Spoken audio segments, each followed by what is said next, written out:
আজি সিচুৱেশ্যনটো ঠিক আছে আৰু যোৱাকালি যি আমি ৰাইজক যে ফিল কৰিছিলোঁ যে সিচুৱেশ্যনটো মানে ভালকে ৰাখক আৰু আইনটো নিজৰ কোনো তুলি নলয়। আমি নিজৰ কামটো কৰি আছো ন্যায় দিয়াবৰ কাৰণে।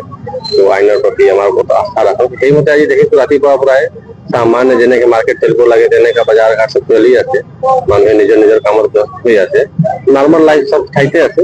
তেনেকুৱা আমি আশা ৰাখিছো আৰু আকৌ আমি চবক তেনেকুৱা অনুৰোধ জনাম যেনেকুৱা নৰ্মেল লাইফ থাকক। আমি আমাৰ কাম কৰি আছো। তো আমাৰ ওপৰত আস্থা ৰাখক। সেইখিনি পৰিস্থিতি চাই মেলি এইটো মানে আইন শৃংখলা মেইনটেইন কৰিবৰ কাৰণে ইণ্টাৰনেটটো তেনেকুৱা কৰ্তন কৰা হৈছিল।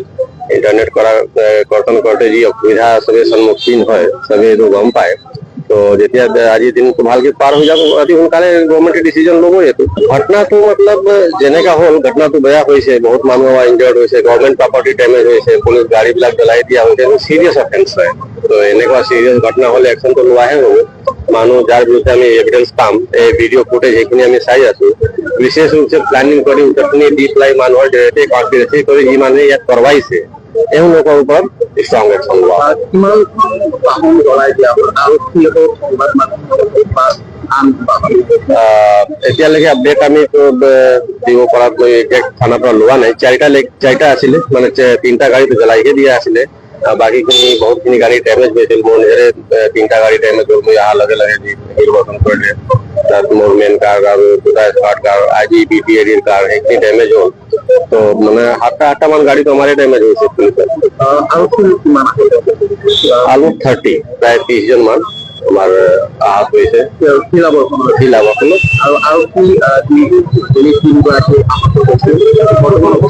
তেওঁ ঠিকে আছে আমি খবৰ ললো হস্পিটেলত আছে তেওঁলোকে আৰু তেওঁলোকৰ মানে তেনেকুৱা কোনো চিন্তাজনক তেনেকুৱা আমি খবৰ পোৱা নাই তেওঁলোকে ঠিকে আছে।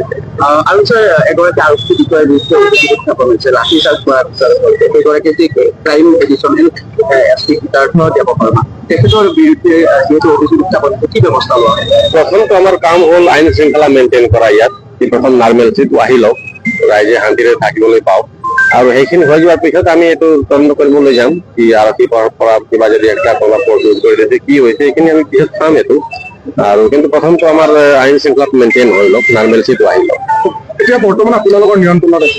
এতিয়া কমপ্লিটলি নিয়ন্ত্ৰণ আছে আৰু যোৱাকালিও যি আপোনালোকৰ মাধ্যমে আমি ৰাইজক আপিল জনাইছিলো যে চবে শান্তিৰে থাকক আইনৰ ওপৰত আস্থা ৰাখক সেইটোও আমি দেখিছো ৰাতিপুৱাৰ পৰাই আমাৰ কমপ্লিটলি পৰিটেলমেণ্টটো চব ভালে আছে।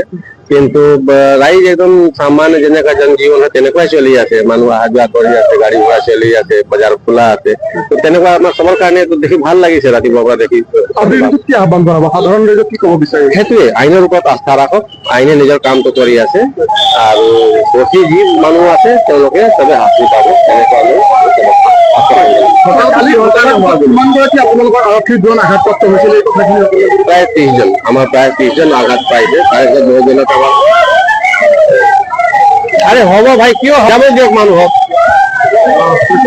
কথাখিনি যদি কৈছে কিমান গৰাকী আপোনালোকৰ আৰক্ষী বিষয়াসকল আমাৰ প্ৰায় 30 জন ইনজাৰ্ড হৈছে আৰু আমাৰ 5 জন অলপ গুৰুতৰ ভাৱে আহত হৈছে হেড ইঞ্জুৰি হৈছে আমাৰ কেইজনৰ হেড ইঞ্জুৰি হৈ পেলাই CT স্কেনো কৰোৱা হ'ল আৰু তেনেকুৱা ট্ৰিটমেণ্টত আমাৰ আছে 5 জন মান আৰু এইটোৱে হৈ পেলাই মানে সেই যোৱাকালি যি হ'ল এইটো আইনমতে বিচাৰ হ'ব।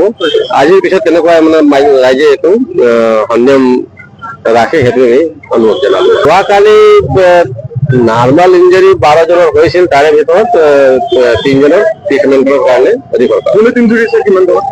বুলেট আমি ৰবাৰ বুলেটহে ফায়াৰ কৰিছো ৰবাৰ বুলেট এই 2জনক কৈছো আৰু তেওঁলোকে এতিয়া মানে তেনেকুৱা কোনো সংকটজনক অৱস্থা বুলি ক'ব অহা নাই এতিয়ালৈকে তেওঁলোকে হস্পিটেলত ট্ৰিটমেণ্ট এইটো ৰাইজে অলপ আবেগী হৈছে আৰু কেইটামান দুষ্কৃতিকাৰী তাত অলপ উচটনি দি পেলাই ঘটনা কৰাবও বিচাৰিছে দুটাই পক্ষ আছে আমি তদন্ত কৰিম তদন্তত ওলাবই।